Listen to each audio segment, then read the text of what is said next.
पीछे से गोली मारकर की हत्या घटना के विरोध में उतरे हिंदू रक्षा दल, आरोपी बिलाल को फांसी देने की मांग।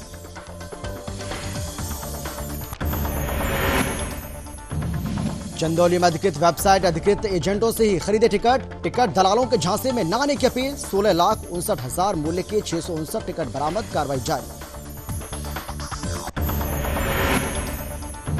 हरदोई में दो पक्षों के बीच जलभराव को लेकर विवाद में चलाई गोलियां, गोली लगने से एक महिला घायल।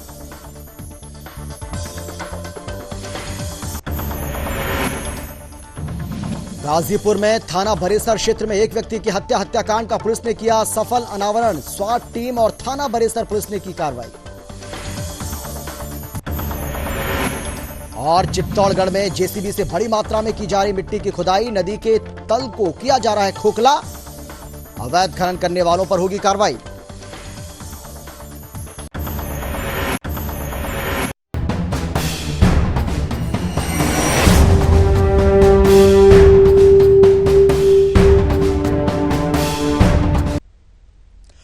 नमस्कार, आप देख रहे हैं सुदर्शन न्यूज और मैं हूं आपके साथ अमित शर्मा। वक्त है आपका राज्य आपकी खबर का। सबसे पहले बात करेंगे यूपी की। यूपी ऊर्जा विभाग के दमनात्मक और तानाशाही रवैये के विरोध में बिजली कर्मियों ने पूरे प्रदेश में मशाल जुलूस निकाला, जहां शासन की गलत नीतियों, नियमावली में छेड़छाड़ और भ्रष्टाचार के विरोध में प्रोटेस्ट किया गया। प्रदर्शनकारी कर्मचारियों का कहना है कि अगर सरकार की ओर से कर्मचारियों की मांगों पर कोई निर्णय नहीं लिया गया तो बिजली विभाग के सभी कर्मचारी पूरी तरह से हड़ताल पर रहेंगे, जिसकी जिम्मेदारी शासन की होगी, सरकार की होगी। आपको बता दें कि यूपी के विद्युत कर्मचारी लंबे समय से अपनी मांगों को लेकर सरकार से वार्ता कर रहे हैं, लेकिन अब तक कोई निर्णय नहीं होने के चलते कर्मचारियों ने हड़ताल पर जाने का मन बना लिया।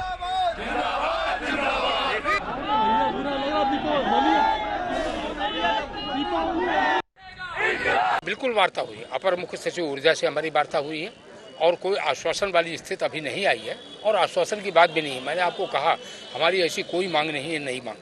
जो चीज़ें हम लोगों को मिल रही थी और जिनका एक्ट में प्रोविजन है कि उनको वापस नहीं लिया जा सकता, प्रबंधन ने वह चीज़ें वापस ले ली है। जैसे प्रमोशन पद के 3 टाइम स्केल मिलते थे, उसको वापस ले लिया गया। कई सेवा शर्तों में प्रतिकूल। यूपी के अतरौली में हिंदू रक्षा दल संगठन द्वारा मुरादाबाद बजरंग दल के प्रखंड संयोजक विशाल की 27 नवंबर को निर्मम तरीके से हत्या बिलाल जहादी ने पीछे से गोली मारकर की थी। इसके विरोध में अतरौली के अवंतीबाई चौराहे पर हिंदू रक्षा दल के कार्यकर्ताओं द्वारा थाना प्रभारी निरीक्षक अरविंद कुमार राठी को ज्ञापन सौंपा गया। साथ ही प्रशासन को चुनौती दी गई है कि आगे से ऐसी घटना होती है तो हिंदू रक्षा दल संगठन अपने हिसाब से काम करेगा। इस घटना को लेकर हिंदू रक्षा दल के सभी कार्यकर्ताओं ने दोषियों को फांसी देने की मांग की है। इस मौके पर हिंदू रक्षा दल के सभी कार्यकर्ता उपस्थित रहे। हम बजरंग दल एवं हिंदू रक्षा दल के यूपी के चंदौली में रेल टिकटों की कालाबाजारी करने वालों के खिलाफ विशेष अभियान चलाया जा रहा है और इसी कड़ी में कार्रवाई करते हुए एक ही दिन में 33 टिकट दलाल पकड़े गए। आपको बता दें कि पूर्व मध्य रेल यात्रियों को आसानी से यात्रा टिकट प्राप्त हो सके, इसके लिए रेल सुरक्षा बल द्वारा टिकटों की अवैध खरीद बिक्री पर अंकुश लगाने के उद्देश्य से सख्ती बरतते हुए सभी मंडलों में रेल टिकटों की कालाबाजारी और टिकट दलालों के खिलाफ विशेष अभियान चलाया जा रहा है। इसके साथ ही रेल सुरक्षा बल का ये अभियान आगे भी जारी रहेगा।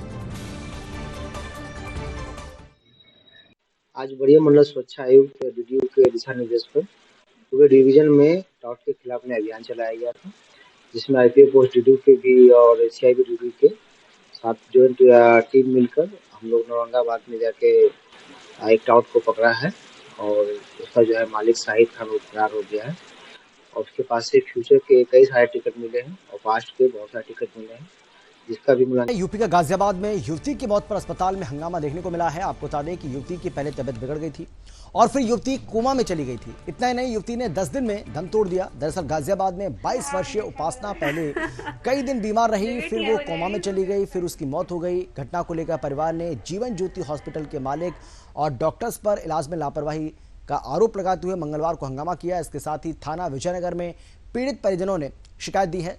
इसके साथ ही जीवन ज्योति हॉस्पिटल की मालकिन सितारा खातून, उनके पति आसिफ अली, डॉक्टर के विरुद्ध इलाज में लापरवाही से मौत का आरोप लगाते हुए कार्रवाई की मांग की गई है।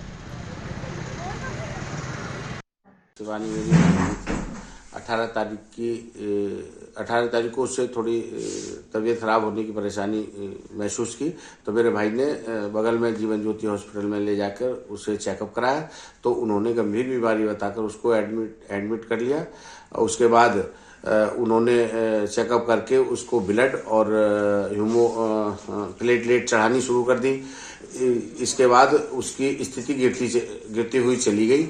जैसे ही उसकी स्थिति को उन्होंने गिरते देखा तो उसको 21 तारीख को रात्रि 10:20 पर डिस्चार्ज। हरदोई की जहां दो पक्षों के बीच में जलभराव को लेकर विवाद हो गया और इसी विवाद में गोली चलने का मामला सामने आया है। तो वहीं गोली चलने से एक महिला घायल हो गई है, जिसे आनंद फानंद में मेडिकल कॉलेज में भर्ती कराया गया। आपको बता दें कि हरदोई के पिहानी थाना क्षेत्र के डोखैया के सोनूलाल शुक्ला का परिवार के ही चंद्रहास शुक्ला से घर के सामने हो रहे जलभराव को लेकर विवाद हो गया। विवाद के बाद हुई फायरिंग में सोनूलाल की पत्नी वंदना को गोली लग गई, जिससे हरदोई के मेडिकल कॉलेज में भर्ती कराया गया।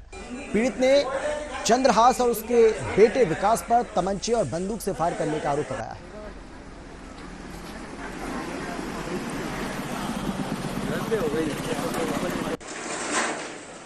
डोकैया में चंद्रहास और उनके भाई सुभाष है। सुभाष का एक नया मकान बन रहा था, तो उनके नाली का और मकान के निर्माण का पानी सड़क पे बह रहा था। इस बात को लेकर सोनेलाल ने आपत्ति व्यक्त किया और फावड़े से बंद करने का प्रयास किया। इस पर चंद्रहास और सुभाष आदि ने 12 बोर के बंदूक से फायर किया, जो सोनेलाल की पत्नी वंदना को लगी है और वो खतरे से बाहर है। यहाँ CHC पिहानी से रेफर किया गया है, जो हरदोई जिला अस्पताल गए हैं। इसमें अभी तहरीर नहीं प्राप्त हुई है, तहरीर जैसे प्राप्त होगी इसमें आवश्यक विधिक कार्रवाई की जाएगी। नाली जो है घर से निकल रही, खंजड़ा पर पानी भरा था हमारे बग्गर के सामने, तो हमने उनसे यही कहा, भैया यहाँ रास्ता निकलते नहीं बनता है, इसको पानी को सही कीजिए। और दिक्कत तो सभी को हो रही है, लेकिन उन्होंने कहा हम नहीं निकालेंगे, वो तुम अपना पानी संभालो, जाके जहाँ कहीं भी भरना हो वहाँ भर दो, हम नहीं संभालेंगे, हम ऐसे चलाएंगे। हमने कहीं हम बांध देंगे इसको, कई बांधो आके हमको असीलत दिया, तो हम फरुआ लेके तुरंत वहाँ गए और हमारे पीछे पीछे हमारी पत्नी भी ये गई, तो उन्होंने हम फरुआ चलाते हमको देखा, तुरंत तमंचे से। यूपी के गाजीपुर में पुलिस अधीक्षक गाजीपुर द्वारा अपराध और अपराधियों के विरुद्ध लगातार अभियान चलाया जा रहा है और इसी कड़ी में अपर पुलिस अधीक्षक ग्रामीण क्षेत्र अधिकारी मोहम्मदाबाद के कुशल मार्गदर्शन में हत्या का सफल अनावरण कर दिया गया। आपको ये भी बता दें कि 27 नवंबर को वादिनी मीना ने अपने पति की मृत्यु सड़क दुर्घटना को लेकर पुलिस को सूचना दी थी, जिसको लेकर पुलिस ने जांच भी शुरू कर दी है और जांच के दौरान मृतक का शव सर्विस रोड के किनारे मृत अवस्था में पाया गया। इस मामले में पुलिस ने एक आरोपी को गिरफ्तार किया और घटना में प्रयोग किए गए एक अदद मोबाइल, एक मोटरसाइकिल बरामद की है। फिलहाल पुलिस आगे की कार्रवाई कर रही है। 27 तारीख में सुबह एक डायल 112 पर सूचना प्राप्त हुई थी कि थाना बड़ेसर अंतर्गत गांव में एक दुर्घटना हो गई है, सुतिहार गांव में। उस सूचना पे पुलिस वहाँ पे गई तो जो लोगों ने बताया कि वहाँ एक डेड बॉडी पड़ी हुई थी कि साहब एक्सीडेंट हो गया, लेकिन जब उसकी गहनता से छानबीन की गई तो घटना स्थल से करीब 50 फीट दूर एक वहाँ स्कूल है, जो पहले प्राइमरी स्कूल होता था, वर्तमान में वहाँ पे एक अखाड़ा चल रहा है, वहाँ पे भी कुछ खून के धब्बे दिखाई दिए, जिससे पुलिस को संदेह हुआ और इसकी तफ्तीश ये मानते हुए कि कोई अनहोनी कारित हुई है उस दिशा में। यूपी के फिरोजाबाद में जसराना के पाड़म में भीषण अग्निकांड में 3 बच्चों सहित 6 लोगों की जिंदा जलकर मौत हो गई है। वहीं इस हादसे में बमुश्किल 3 को ही बचा पाया। इस भीषण अग्निकांड को लेकर मुख्यमंत्री योगी आदित्यनाथ ने मृतकों के आश्रितों को 2-2 लाख रुपए की सहायता राशि देने का ऐलान किया है। आपको बता दें कि आग इतनी भयावह थी कि आसपास के जिलों से 18 दमकल की गाड़ियों को आग पर काबू पाने के लिए 2.5 घंटे तक मशक्कत करनी पड़ी। तो वहीं आग घर में इन्वर्टर के शॉर्ट सर्किट के चलते लगी बताया जा रहा है। आनंद फानंद में मौके पर पहुंचे जिलाधिकारी रवि रंजन और SSP आशीष तिवारी पहुंचे। घटना की जांच शुरू कर दी गई।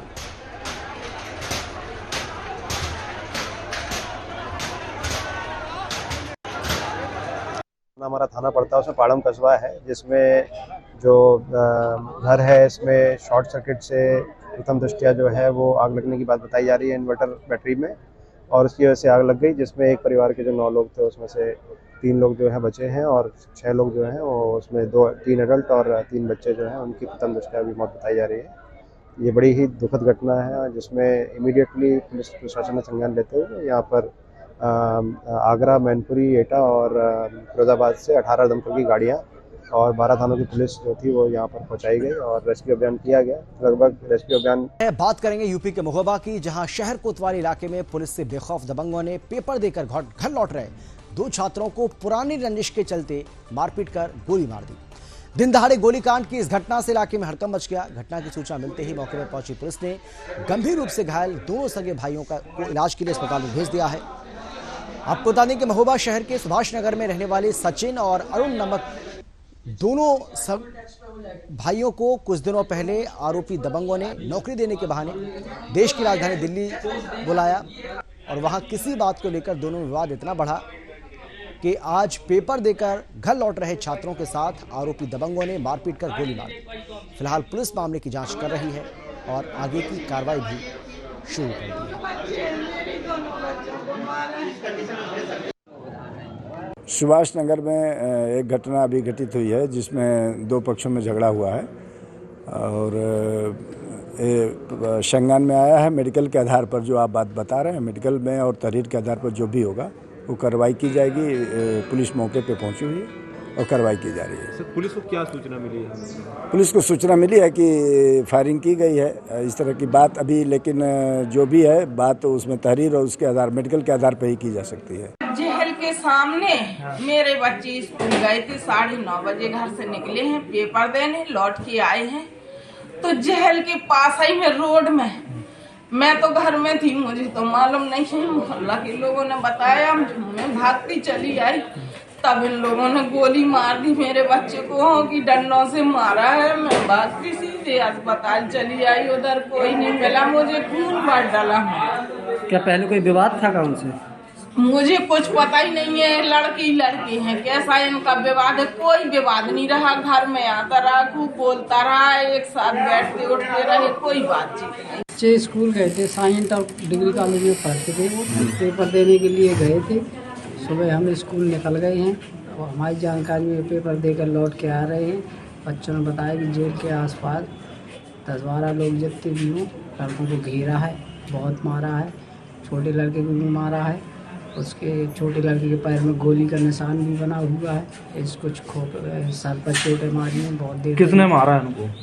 अब बच्चे के द्वारा हम तो थे नहीं, लेकिन बच्चे बता रहे हैं कि देवा का नाम है, जो मोहल्ले के ही रहने वाला लड़का है, उसको बताया जा रहा है और उनके यार साथी होंगे।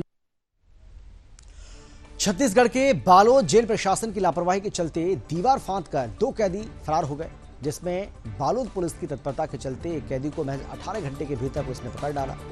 दरअसल जेल में अतिरिक्त कक्ष निर्माण का काम चल रहा है, जिसके लिए दीवार पर सीढ़ी लगाई गई थी और उसी का सहारा लेकर बालोद जेल में कैद दुष्कर्म का एक आरोपी और हत्या का एक आरोपी दीवार फांदकर भागे गए। इसके बाद पुलिस महकमा अलर्ट मोड में आ गया और अलग अलग टीम बनाकर दोनों कैदियों को खोजने में जुट गए।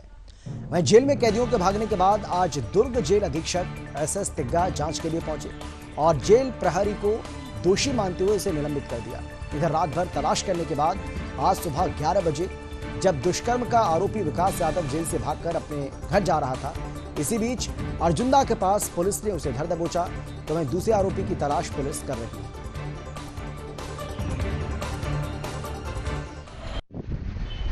तारों का जो पता चला है वो अभी बंद है, उसमें करंट नहीं आ रहा है, उसको सुधरवाने के लिए इन लोगों ने लिखा हुआ है। प्रारंभिक चूक क्या मानते हैं सर इस मामले में? जो प्रहरी की लापरवाही मानी है, इसलिए उसको सस्पेंड किया गया। सर भागे क्या से हैं?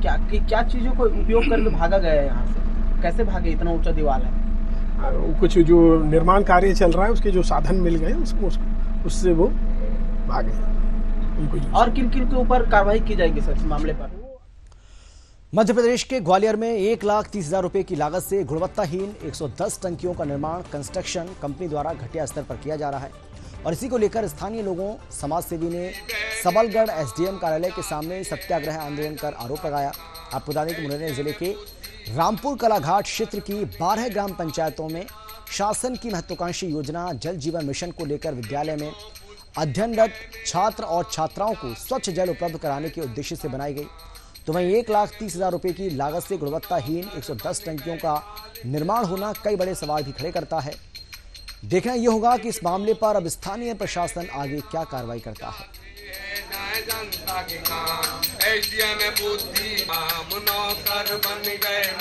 सत्याग्रह को मैं 3/11/2022 को मैंने श्रीमान मुख्यमंत्री के नाम, माननीय मुख्यमंत्री के नाम से ज्ञापन दिया था एसडीएम के माध्यम से। उसमें मेरे साथी जितेंद्र जाटव और आरटीआई कार्यकर्ता सत्येंद्र धाकड़ भी साथ थे। मेरा निवेदन ये है कि मेरे क्षेत्र घाटी क्षेत्र रामपुर कलां तहसील सबलगढ़ जिला मुरैना में जो टंकियों का निर्माण पाठक कंस्ट्रक्शन कंपनी द्वारा किया गया है वो टंकी घटिया किस्म की है। सरकार की महत्वाकांक्षी योजना स्वच्छ जल, बच्चों को स्वच्छ जल उपलब्ध कराने की थी। उस योजना को ठेकेदार द्वारा मध्य प्रदेश के मझौली में शासकीय कला और वाणिज्य महाविद्यालय के नवनियुक्त जन भागीदारी समिति अध्यक्ष पवन मिश्रा का कॉलेज छात्रों के साथ बीजेपी कार्यकर्ताओं ने चौवाही तिराहे पर भव्य स्वागत किया। साथ ही विशाल वाहन रैली भी तिराहे से कॉलेज तक निकाली गई, जहां कार्यक्रम के मुख्य अतिथि क्षेत्रीय विधायक कुंवर सिंह टेकाम, बीजेपी जिला अध्यक्ष कार्यक्रम में उपस्थित रहे। तो वहीं कार्यक्रम के दौरान मीडिया से बातचीत करते हुए नवनियुक्त अध्यक्ष ने कहा कि हमारा प्रयास रहेगा कि हम अपने कर्तव्यों पर खरा उतरें।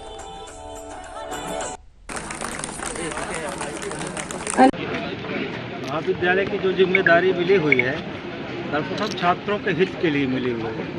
छात्र हित का जो यहाँ का मुख्य बिंदु है परीक्षा। तो परीक्षा इस बार जैसा कि माननीय जी ने बताया कि परीक्षा इस बार का 2023 का परीक्षा का सेंटर मझौली महाविद्यालय में कर दिया और छात्रों की जो भी समस्याएं होगी, छोटी बड़ी समस्याएं, उन सभी समस्याओं का धीरे धीरे करके निदान कर दिया जाए। आज का दिन बहुत खास उल्लास का दिन है क्योंकि आज यहाँ बच्चों का जो प्रतिभा सम्मान का कोई कार्यक्रम आयोजित हुआ, ये बहुत काबिल तारीफ रहा। इसमें बच्चों ने बढ़ चढ़ कर ये जो भी सांस्कृतिक कार्यक्रम, दौड़, खेल, अन्य कार्यक्रमों में भाग लिया, तो उनका सम्मान करना हम लोगों ने कर्तव्य है। हम उसी कार्यक्रम में आ जाए। काफ़ी दिन से बच्चे यहाँ सेंटर के लिए लालायित हैं, उस पर क्या कहेंगे आप? ये सही बात है। 2016 से इसका परीक्षा केंद्र निरस्त कर दिया गया। मैं 2017 में मैं डीसी से मिला था, उस समय पर डॉक्टर यादव। मध्य प्रदेश के परासिया की धूसावानी ग्राम पंचायत में किसी व्यक्ति द्वारा शासकीय जमीन पर कब्जा कर लिया गया और सरकारी जमीन पर बिजली विभाग द्वारा ट्रांसफार्मर लगा दिया गया। इतना ही नहीं, उस जमीन पर अवैध कब्जा भी कर लिया गया। ट्रांसफार्मर में जब भी कोई कर्मचारी काम करने जाता, वो कब्जाधारी उस कर्मचारी को अभद्र व्यवहार करके भगा देता, जिससे उस गांव में 3 दिन से बिजली न आने के कारण ग्रामीण समेत बिजली विभाग ने तहसीलदार को शिकायत करते ज्ञापन दिया और आरोपी कब्जाधारी पर कार्रवाई की मांग की। जहाँ पे गवर्नमेंट बिल्डिंग, स्कूल और स्वास्थ्य केंद्र आवेदन दिए हैं और ऐसी हर गवर्नमेंट चीजें वहाँ उपस्थित हो और सरकार ने जो जमीन अलॉट करी है गवर्नमेंट के लिए, वहाँ पे एक व्यक्ति ने कब्जा किया है और उसी रास्ते से खंबे लगे हुए और वो ट्रांसफार्मर लगा जहाँ से किसान लाइट लेके सिंचाई का व्यवस्था करते हैं, तो वहाँ पे भी बाधा उत्पन्न कर रही है। आज हमें जो है हमारे जिला पंचायत सदस्य नवीन मरकाम जी और हमारे गणमान्य धूसावानी के नागरिकों द्वारा जो है एक आवेदन दिया गया है। इसमें अवगत करवाया गया है कि जो स्कूल, आंगनबाड़ी और स्वास्थ्य विभाग के लिए जो आवंटित जमीन है, उस पर किसी व्यक्ति के द्वारा जो है अवैध अतिक्रमण कर लिया गया है और वहाँ पर लगे ट्रांसफार्मर में अगर कोई बिजली की समस्या आती है तो उसको सुधारने में भी वो बाधा उत्पन्न करते हैं। तो इसलिए मैंने अभी आरआई पटवारी को जो है वो लिख दिया है, जैसे 1-2 दिन में उनका प्रतिवेदन आता। राजस्थान के चित्तौड़गढ़ में रात के अंधेरे में सफेद पोश जेसीबी और एलएनटी चलाकर गंभीरी नदी को छलनी करने का मामला सामने आया है और सिस्टम में बैठे जिम्मेदार जानकर भी अनजान बने बैठे। शहर के निकटवर्ती मानपुरा गांव में त्रिवेणी संगम से कुछ पहले गंभीरी नदी के पेटे से मिट्टी की खुदाई कर अन्य जगहों पर सप्लाई की जा रही है। वहां मिट्टी की खुदाई के कारण जगह जगह बड़े बड़े गड्ढे हो गए। वहीं मौके पर 2-3 जेसीबी और एलएनटी मशीन खड़ी नजर आई। जहां दिन में यहां कोई गतिविधि नहीं होती है, लेकिन रात के अंधेरे में 8 बजते ही जेसीबी और एलएनटी से बड़ी मात्रा में मिट्टी की खुदाई कर नदी के पेटे को खोखला किया जा रहा है। जब इस मामले में अधिकारियों से बातचीत की गई तो उन्होंने बताया कि अवैध खनन करने वाले खनन माफियाओं के विरुद्ध कार्रवाई की जाएगी। के माइनिंग विभाग द्वारा पूरे जिले में इस वित्तीय वर्ष में पुलिस विभाग, रेवेन्यू विभाग इनके सहयोग से टोटल 127 प्रकरण बनाए गए, जिसमें बजरी, पत्थर, मिट्टी, क्वार्ट्ज, इन सभी के प्रकरण शामिल है। इनमें टोटल 1 करोड़ 87 लाख की वसूली की गई है, 2 FIR भी दर्ज कराई गई है, साथ ही 124। और चलिए इसी के साथ इस बुलेटिन में फिलहाल इतना है, लेकिन सुदर्शन न्यूज पर खबरों का सिलसिला आगे भी जारी रहेगा। आप देखते रहिए सुदर्शन न्यूज।